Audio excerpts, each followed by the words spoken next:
हामी chemical reaction and इक्वेसनको कन्टिन्यूमा छौं।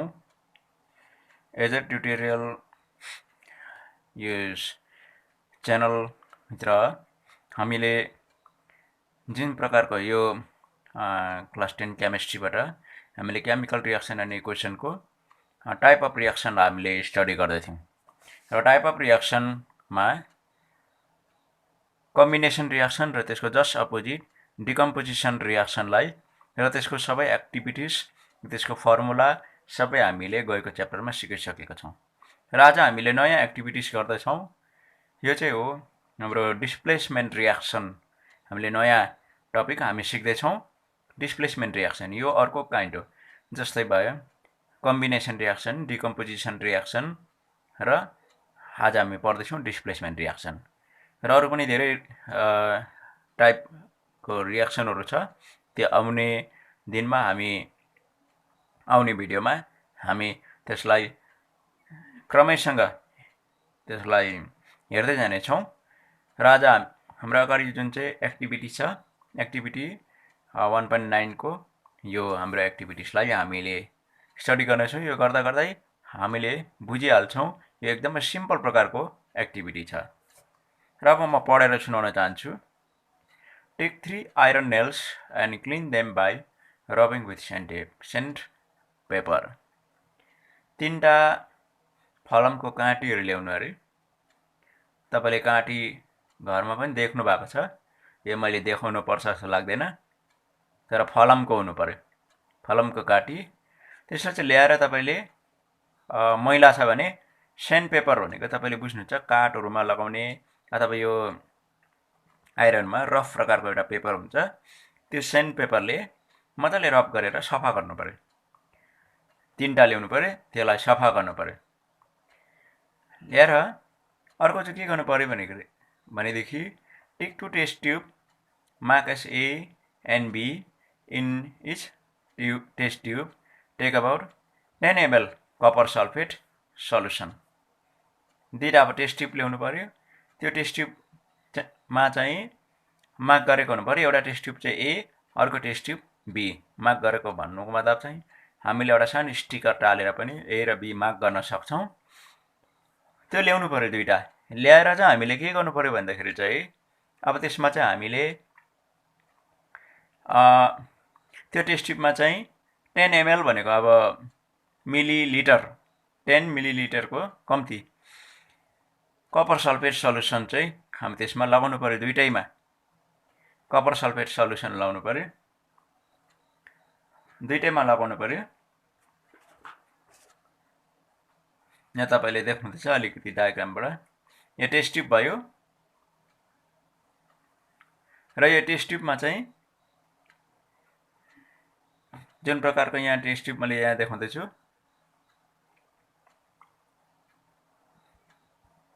यो टेस्ट ट्युबमा 2टैमा कपर सल्फेट सल्युसन लाउनु पर्यो। कपर सल्फेट सल्युसनको कलर चाहिँ ब्लू कलरको हुन्छ। यो ब्लू कलरको हुन्छ अनि 2टैमा लगाउनु पर्यो।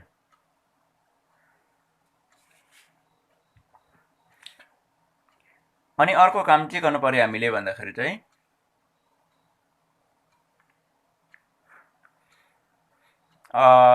अघि हामीले काँटी ल्याएर सफा गरेको छ। 2टा काँटी चाहिँ एउटा धागोले होशियारपूर्वक बाँधेर त्यसलाई चाहिँ त्यो काँटीहरुलाई चाहिँ हामीले चाहिँ कपर सल्फेट सल्युसनमा एउटा टेस्ट ट्युब B मा चाहिँ हामीले चाहिँ होशियारपूर्वक हामीले त्यसलाई डुबाउनु पर्यो। यो चाहिँ म तपाईलाई देखाउँदै छु। टेस्ट ट्युब B हो यो। यसलाई मार्क पनि गरिदिहालौं। टेस्ट ट्युब B मा चाहिँ यो 2वटा काँटीलाई चाहिँ होशियारीपूर्वक एउटा धागोले बाँधेर डुबाउनु पर्यो भनेको छ। थ्रेड भनेको धागो हो। टेस्ट ट्युब भइहाल्यो। यो ब्लू कलर 10 ml को कपर सल्फेट सल्युसन यो लिक्विडमा हुन्छ। त्यसलाई लगाएको छ। त्यसमा चाहिँ यो काँटीलाई डुबाउनु पर्यो। यहाँ मैले लेखेको छु आइरन नेल हो।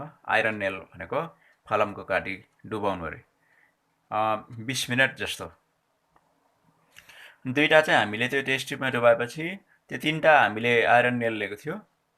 त्यो तीनटा आइरन नेलमा एउटा चाहिँ कम्पेयरको लागि चाहिँ एकछिन छुट्याएर राख्नु पर्यो, त्यसलाई अलग्गै छुट्याएर राख्नुपर्छ। अब फ्रम कपर आफ्टर 20 मिनट, अब यहाँ के लेख्दैछ, copper sulphate solution in test tube B for ever 20 minute. यहाँ फिगरमा अघि मैले देखाइसकेँ। Keep 1 iron aside for comparison भनेको चाहिँ एउटा आइरन नेल चाहिँ हामीले चाहिँ कम्पेयरको लागि चाहिँ हामीले चाहिँ पट्टि छुट्याएर राखिराख्नु पर्यो। र अब त्यसलाई 20 मिनटसम्म राखेपछि चाहिँ होइन, after 20 minutes take out the iron nails from copper sulphate solution. त्यहाँदेखि अब 20 मिनट पर्खेपछि 20 मिनट पर्खेर त्यसलाई त्यो आइरन नेललाई चाहिँ त्यो कपर सल्फेट सल्युसनबाट चाहिँ निकालिदियो भने चाहिँ निकालिदिनु अरे।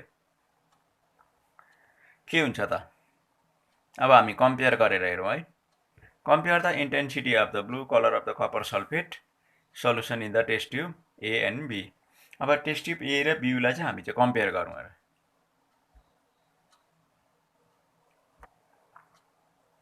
अब यहाँ हेरिहाल्नुहोस्, test tube A test tube B. हामीले आइरन नेल कुन चाहिँमा हालेको थियो, टेस्ट ट्युब बीमा हालेको थियो। कम्पेयर गरेर हेर्नु भन्दैछ 20 मिनट पछाडि। यहाँ अगाडि टेस्ट ट्युब एमा पनि हामीले कपर सल्फेट सल्युसन लगाएको थियो, टेस्ट ट्युब बीमा पनि लगाएको थियो। तर यसमा चाहिँ हामीले आइरन नेल लगाएन, यसमा हामीले लगाए आइरन नेल दुईटा लगाएको थियो। 20 मिनट पछाडि आइरन नेल हामीले निकालेपछि अब हामीले दुईटा कम्पेयर गरौँ, कलर कस्तो छ। कलर टोटली चेन्ज भयो होइन। ब्लू कलर कपर सल्फेट चाहिँ चेन्ज भएर ब्राउनिस ग्रिन भएको छ। यहाँनिर ब्राउनिस ग्रिन, ब्राउन कलरको भयो, कलर चेन्ज भएर। किन भयो होला? अनि यहाँनिर अर्को पनि कम्पेयर गर्नु भन्दैछ।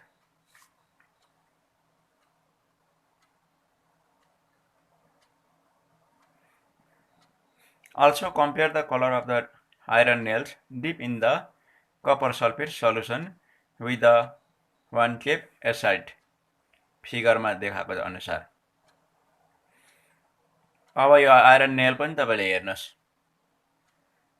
आफ्टर 20 मिनट्सको यो सिन हो। यो एउटा आइरन चाहिँ, यो नेल चाहिँ कम्पेरिजनको लागि चाहिँ अलग्गै राखेको थियो। भन्नुको मतलब यो चाहिँ कपर सल्फेट सल्युसनमा चाहिँ त्यसलाई डिप गरिएन, त्यसलाई डुबाइएन, त्यसलाई त्यतिकै राख्यो। एउटा चाहिँ डुबाइवरी निकालेको, दुईटा डुबाइएको थियो। तर अब त्यसमा त्यो डुबाएको र नडुबाएकोलाई चाहिँ कम्पेयर गरेर हेर्दैछौँ। हामीले दुईटै कम्पेयर गरेर हेर्यो होइन, दुईटैलाई हामीले हेर्यो। हेर्दाखेरि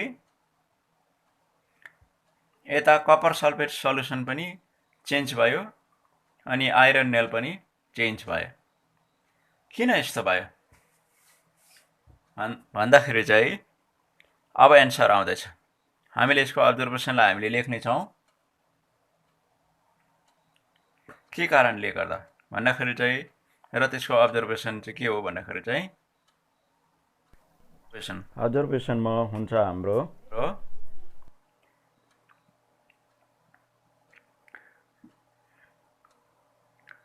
the color of iron nail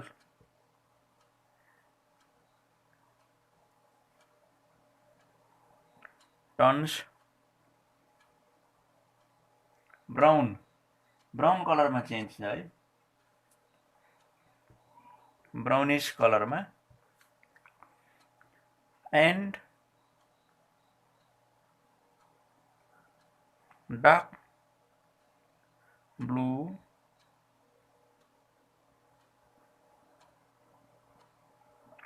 copper sulfate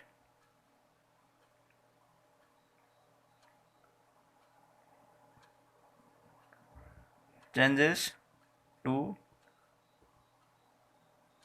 light blue or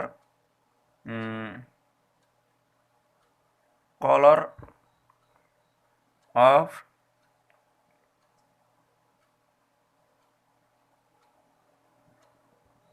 copper sulfate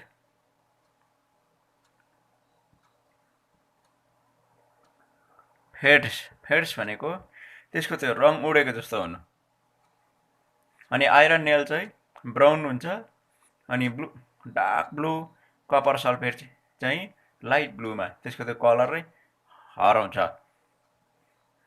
यसको चेन्जेस नै त्यही हो, 20 मिनटसम्म राख्दाखेरि यसको चेन्जेस यसरी कलर चेन्ज हुन्छ। यसको मतलब के रियाक्सन भयो भनेर हामीले अस्तिदेखि नै यही विषयमा हामीले डिस्कस गर्दै आएका थियौँ। जब रियाक्सन हुँदाखेरि कलर चेन्ज हुन्छ, कि त टेम्परेचर राइज हुन्छ, नयाँ सब्सटेन्स फर्म हुन्छ, स्टेट चेन्ज हुन्छ। यो हामीले हेर्दै थियौँ यहाँ पनि आजको एक्टिभिटीमा। यहाँनिर हामीले युज गरेको सब्सटेन्सको कलर चेन्ज भएको छ। कलर चेन्ज भयो, यसको मतलब रियाक्सन भयो। त अब प्रश्न आउँछ कलर किन चेन्ज भयो? कलर किन चेन्ज भयो? अनि जस्तै आइरन नेल ब्राउन भयो, अनि dark blue copper sulphate light blue भयो, किन भयो भन्दाखेरि चाहिँ यसको मेन कारण चाहिँ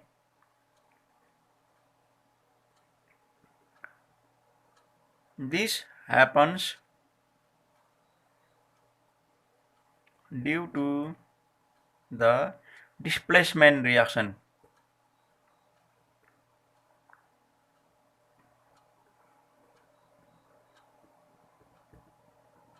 डिस्प्लेसमेन्ट रियाक्सनको कारणले गर्दा। डिस्प्लेसमेन्ट रियाक्सन भनेको चाहिँ के हो भन्दाखेरि चाहिँ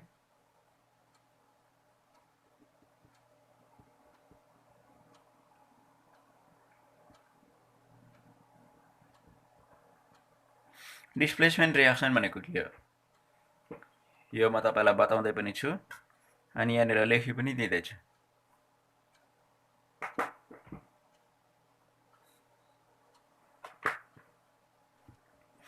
The reaction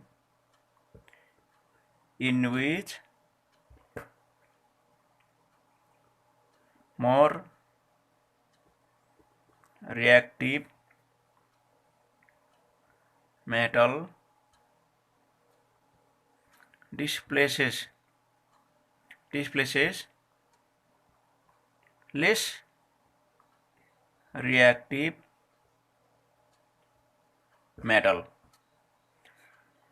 मोर रियाक्टिभ र लेस रियाक्टिभ भन्नाले तपाईँले बुझ्नुहुन्छ। यसको लागि चाहिँ रियाक्टिभिटी सिरिज भने तपाईँले यो मेटल च्याप्टरमा तपाईँले पाउनुहुन्छ।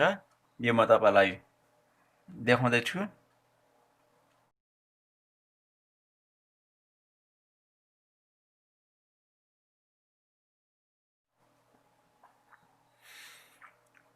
यहाँनिर चाहिँ के देख्छौँ भन्दाखेरि चाहिँ पोटासियम एकदम मोस्ट रियाक्टिभ देख्छौँ भनेदेखि चाहिँ गोल्डलाई चाहिँ एकदम लेस रियाक्टिभ हामी देख्छौँ। रियाक्टिभ भनेको चाहिँ जसले चाहिँ the property of the substance metal substance which show more chemical property, त्यसले चाहिँ केमिकल प्रोपर्टी बेसी देखाउँछ, त्यसले चाहिँ बेसी रियाक्टिभ भन्छ। रियाक्टिभ मेटल छिटो रियाक्सन हुन्छ।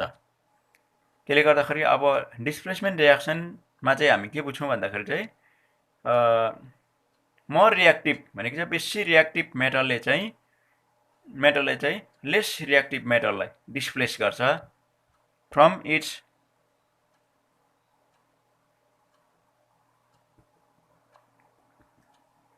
आयन्सबाट। अब यो नेल आइरन नेलको कलर तपाईँले कसो देख्नुहुन्छ है, जब सफा गरेपछि सफा हुन्छ, साइनी वाइट कलर आउँछ, साइनी कलर।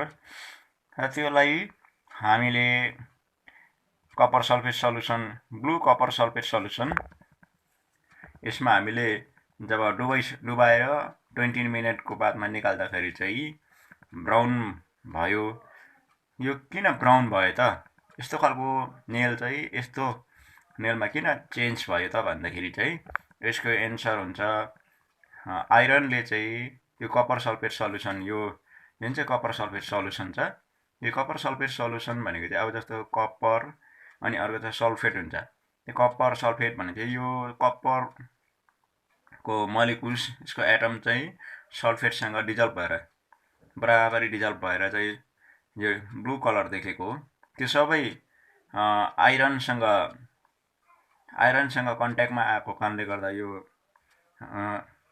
यो कलरमा आउँछ यसको ब्लू कलर उडेर लाइट ब्लूमा चेन्ज हुन्छ र त्यहाँ भएको यहाँनिर जुन चाहिँ कपर मेटल हुन्छ नि यो कपर मेटल चाहिँ फेरि के हुन्छ त भन्दाखेरि चाहिँ यो सबै यो कपर सल्फेटलाई छोडेर त्यो चाहिँ इन्डिपेन्डेन्ट हुन्छ त्यो सबै आएर आइरन नेलमा डिपोजिट हुन्छ त्यही कारणले गर्दा यो कलरको नेल चाहिँ यो कलरमा आउनुको कारण चाहिँ सबै कपर सल्फेटमा भएको कपरको एटम जति चाहिँ सबै यसमा आएर डिपोजिट हुन्छ थाक लाग्छ अब यो एटम कति सानो हुन्छ हैन त्यो सबै एटम चाहिँ सबै डिपोजिट आएर चाहिँ यसमा डिपोजिट हुँदा चाहिँ कलर हामीले यो नेलको कलर चाहिँ हामीले ब्राउन देखेको हो र यसको पनि यो कलरको कपर सल्फेट किन यो कलर भयो भन्दाखेरि मैले कलरको विषयमा भनेको अलि यहाँ माथि नेलको विषयमा भने मैले काँटीको विषयमा र अब यहाँ चाहिँ म यही हो लिक्विड सल्युसनको विषयमा भन्छु यो कलर चाहिँ यो कलरमा किन आयो भनेको चाहिँ लाइट ब्लूमा यहाँ अलिकति ग्रिन जस्तो छ लाइट ब्लूमा किन आयो भन्दाखेरि चाहिँ कपर र सल्फेटको एउटा कम्पाउन्ड थियो त्यो कम्पाउन्ड चाहिँ अब के भयो कपर हटिएको छ त्यसो हुँदाखेरि चाहिँ यो कलर चाहिँ यो हुनुको कारण चाहिँ कपर हटिँदाखेरि चाहिँ आइरन चाहिँ फेरि त्यो सल्फेटमा आउँदा आइरन सल्फेट हुँदाखेरि चाहिँ यसरी कलर चेन्ज हुन्छ यो कलर ब्लू कलर हराएर यो कलर आउनुमा चाहिँ यसरी सब्स्टेन्स चेन्ज भयो चाहिँ डिस्प्लेस गर्छ अब यसको लागि चाहिँ फर्मुला पनि म तपाईको अगाडि लेख्दैछु जस्तै आजको जुन चाहिँ एकर्डिङ टु द आजको रियाक्सन अनुसार हामीले कपर सल्फेटमा आइरन लगाएको थियौं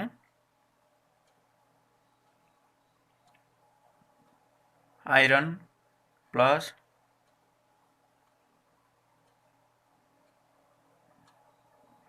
कपर सल्फेट हामीले के पाउँछ भन्दाखेरि चाहिँ नयाँ सब्स्टेन्स चाहिँ यो जुन चाहिँ कपर सल्फेटको कलर फेड भएर गएको थियो कलर हराएको थियो त्यो चाहिँ के हो भन्दाखेरि चाहिँ हामीले आइरन सल्फेट फर्म भएको कारणले गर्दा आइरन सल्फेट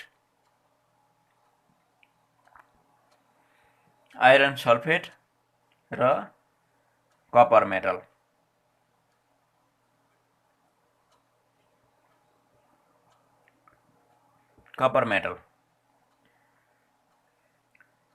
यहाँनिर आइरन र कपर सल्फेटलाई हामीले टेस्ट ट्युबमा हेरिहाल्यो यसलाई जब हामी रियाक्सन गर्दाखेरि चाहिँ आइरन सल्फेट फर्म हुँदो रहेछ आइरन सल्फेट र कपर मेटल र यो नयाँ सब्स्टेन्स फर्म भयो यो चाहिँ फेडेड लाइट ब्लू कलरको सब्स्टेन्स जो चाहिँ हामीले टेस्ट ट्युब बीमा हामीले देख्छौं त्यो चाहिँ कपर सल्फेट सल्युसन हो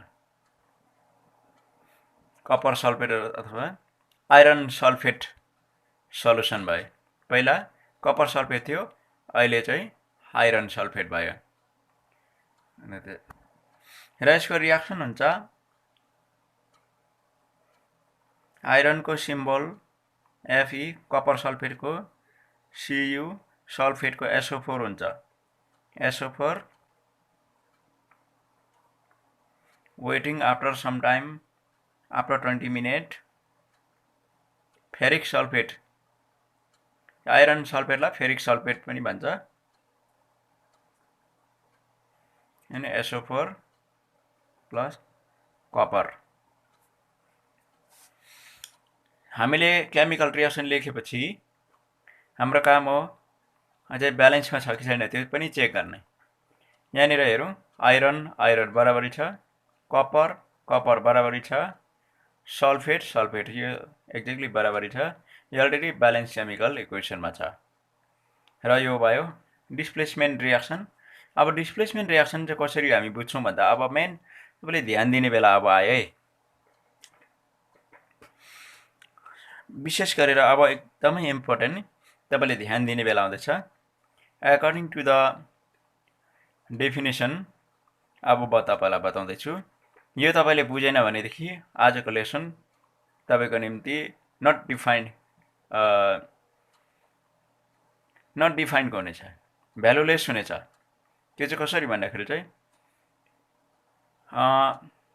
कपर र आइरन तपाईँलाई म देख्छु यहाँ दुईवटा मेटल, तर कपरभन्दा आइरन चाहिँ धेरै रियाक्टिभ मेटल हो।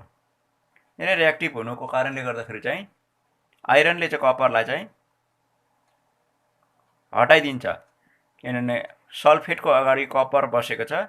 अब सल्फेटको अगाडि चाहिँ आइरन आएर बस्दैछ, किनभने कपरलाई हटाएर। मानिलिनु कसैको प्लेसमा कसैलाई हटाएर ऊ बस्दैछ भन्नुको मतलब चाहिँ सल्फेटको अगाडि अहिले कपर छ। आफ्टर रियाक्सन आफ्टर 20 मिनट यहाँ तपाईँले के देख्नुहुँदैछ, सल्फेटको अगाडि आइरन आइपुग्यो, आइरन बसेको छ। अनि कपरलाई चाहिँ सल्फेटदेखि के गरिदियो, डिस्प्लेस गरिदियो। डिस्प्लेस भनेको अब कपर चाहिँ आइसोलेट भयो, अलग्गै भयो। देख्नुहुँदैछ नि होइन?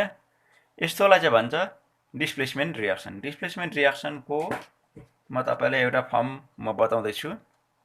जस्तै let A be more reactive than metal अब बी होइन छ भनेदेखि चाहिँ ए चाहिँ मोर रियाक्टिभ छ अरे, मैले ए चाहिँ राम्रो जोड्दैछु अरे, सी चाहिँ एउटा आयन्स भयो अरे। तपाईँले बुझ्नुहुँदैछ होइन? मोर रियाक्टिभ यो बीलाई चाहिँ अब डिस्प्लेस गर्छ एले। यो मोर रियाक्टिभ हो, यो लेस रियाक्टिभ। लेस रियाक्टिभको प्लेसमा चाहिँ मोर रियाक्टिभ आएर बस्छ। त्यो चाहिँ यहाँ हामीले देखाउँछ आफ्टर रियाक्सन। अघि सीसँग को थियो, ए थियो। अहिले सीसँग, अघि सीसँग को थियो, बी थियो। अहिले सीसँग को आयो, ए आयो। बी चाहिँ के भयो त भन्दाखेरि चाहिँ बी चाहिँ डिस्प्लेस भयो, हट्यो। यो भयो हाम्रो डिस्प्लेसमेन्ट रियाक्सनको इक्जाम्पल तपाईँको लागि।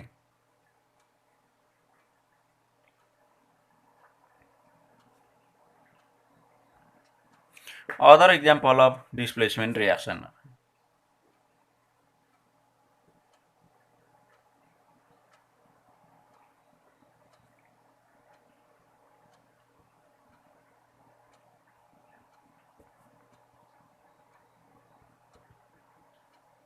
Other example displacement reaction. Displacement रियाक्सनको अरू पनि इक्जाम्पलहरू म तपाईँको अगाडि राख्दैछु। यो भेरी भेरी इम्पोर्टेन्ट।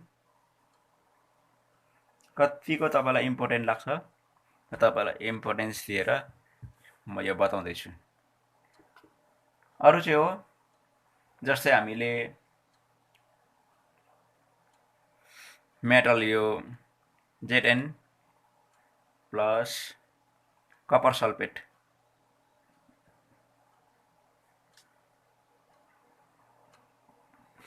यहाँबाट तपाईँले भन्न सक्नुहुन्छ रियाक्सन कस्तो प्रकारले हुन्छ, कसरी हुन्छ भन्दाखेरि एउटा के फ्याक्टर चाहिँ के हो भन्दाखेरि चाहिँ कपर र जिन्स को बेसी रियाक्टिभ हो, त्यो चाहिँ तपाईँलाई याद हुनुपर्छ। कपर र जिन्स को बेसी रियाक्टिभ हो, यो याद हुनुपर्छ। यो चाहिँ तपाईँले अब एक्सपेरिमेन्ट गर्न धेरै समय लाग्छ, तर रियाक्टिभिटी सिरिज चाहिँ याद गर्नुहोस्। म तपाईँलाई यो देखाउँदैछु घरिघरि। रियाक्टिभिटी सिरिज याद गर्नुहोस्। त्यसमा कपरभन्दा जिन्स बेसी रियाक्टिभ छ। त्यसो हुँदाखेरि यहाँ अगाडि लेख्नुभन्दा अगाडि यहाँ सोचिसक्छ, जिन्सले चाहिँ कपरलाई डिस्प्लेस गर्छ। त्यसो हुँदाखेरि सल्फेटको अगाडि जिन्स आउँछ, जिन्स सल्फेट भयो। भ्यालेन्सी पनि दुईटाको 2-2 नै भएको कारणले गर्दा जस्तो छ त्यस्तै बस्यो। कपर सल्फेटको अगाडि के थियो, कपर थियो, कपर डिस्प्लेस भयो। सेम अघि हामीले गरेको रियाक्सनसँगै मिल्छ। यो पनि डिस्प्लेसमेन्ट रियाक्सन भयो। Jeans displaces copper from its ion sulfate ions to form zinc sulfate and copper चाहिँ डिस्प्लेस भएको छ। अर्को पनि छ, पिबी भनेको के हो? लिड हो, लिड। अनि अर्को चाहिँ copper chloride, copper chloride. Lead र कपर कुन चाहिँ बेसी रिएक्टिभ छ? लिड बेसी रिएक्टिभ छ।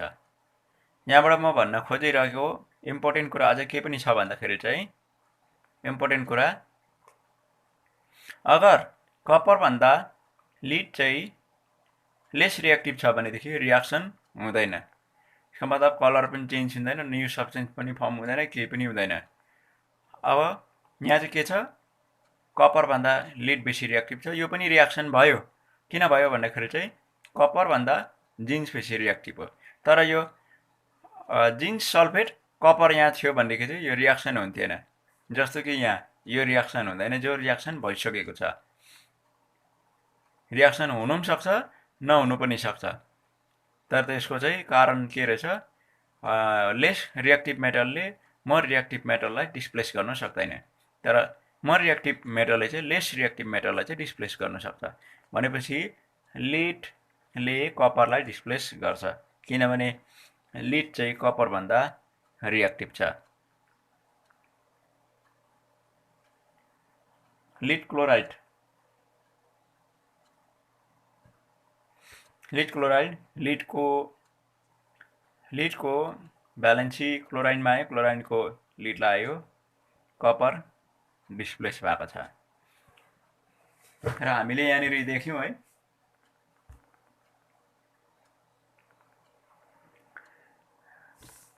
डिस्प्लेसमेन्ट रियाक्सनको मिनिङ चाहिँ के रहेछ? More reactive metal displaces lace reactive metal from it's ions. र यसलाई अब ब्यालेन्स गर्नुपर्छ कि पर्दैन भन्ने कुरालाई चेक गर्नुपर्दा जिन्स इक्वल देख्दैछौँ, 1 छ, वहाँ पनि 1, कपर पनि 1 1, सल्फेट पनि 1 1 छ। सबै कुरा बराबरी भएकोले गर्दा यो पनि त्यही छ, बराबरी छ। कपर पनि बराबरी छ, क्लोराइन ग्यास पनि बराबरी छ। यो अलरेडी यो ब्यालेन्स केमिकल इक्वेसन, यो पनि ब्यालेन्स केमिकल इक्वेसन। र म आशा गर्छु डिस्प्लेसमेन्ट रियाक्सन तपाईँले बुझ्नुभएको छ भनेर। तर अब एउटा कुरा चाहिँ तपाईँले अझै पनि याद गर्नुहोस्, फेरि पनि म तपाईँलाई भन्दैछु, रिएक्टिभिटी सिरिज तपाईँले यो मेटल च्याप्टरमा पाउनुहुन्छ। म यो तपाईँलाई देखाउँदैछु।